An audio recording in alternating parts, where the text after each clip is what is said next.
എത്രയേറെ നോവിച്ചിട്ടും വേദനയെ അതിജീവിച്ച ചരിത്രമാണ് നമ്മുടേത്. മണ്ണും മഴയും മനുഷ്യനും ഒന്നെന്ന് പഠിപ്പിച്ച പാഠപുസ്തകങ്ങൾ. ഒടുവിൽ മണ്ണിനടിയിൽ ശ്വാസം നിലച്ചിട്ടും പഴിച്ചില്ല. നഷ്ടങ്ങളിലും ഒപ്പമുണ്ടെന്ന് ഓർമ്മിപ്പിക്കുകയാണ് കേരളം.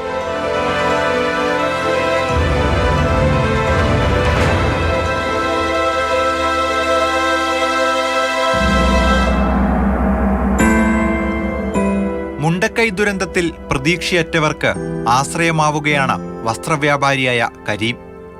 വടകരയിലെ തുണിക്കടയിൽ നിന്ന് മുഴുവൻ വസ്ത്രങ്ങളുമായി ദുരിതാശ്വാസ ക്യാമ്പിലേക്ക്.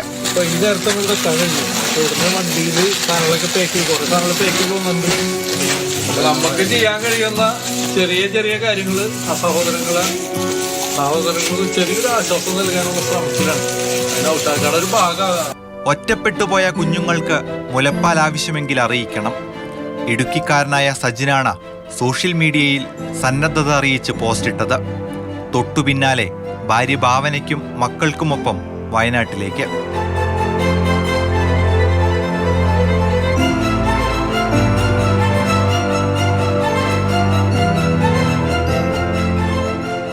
ക്യാമ്പുകളിലേക്ക് അവശ്യ സാധനങ്ങൾ എത്തിക്കുന്ന തളിപ്പറമ്പിലെ ഡിവൈഎഫ്ഐ കളക്ഷൻ സെന്ററിൽ ചലച്ചിത്രതാരം നിഖില വിമലെത്തി. ദുരന്തത്തിൽ വീട് നഷ്ടപ്പെട്ടവർക്ക് ഡിവൈഎഫ്ഐ 25 വീടുകൾ നിർമ്മിച്ചു നൽകും. രക്ഷിതാക്കൾ മരണപ്പെട്ട മുഴുവൻ കുട്ടികളുടെയും തുടർ വിദ്യാഭ്യാസം യൂത്ത് കോൺഗ്രസ് ഏറ്റെടുക്കും.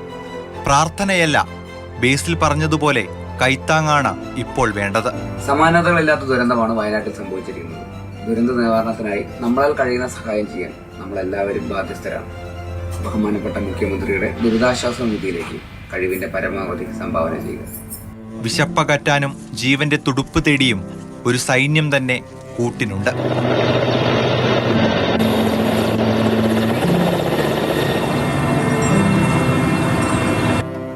മഴ ഇനിയും പെയ്തൊഴിഞ്ഞിട്ടില്ല. രാത്രിയും പകലും തുളഞ്ഞു കയറുന്ന തണുപ്പാണ്. ചൂടുപകരുന്ന ഓരോ ചേർത്ത് നിർത്തലും നിങ്ങൾക്ക് പുതുജീവനേകട്ടെ.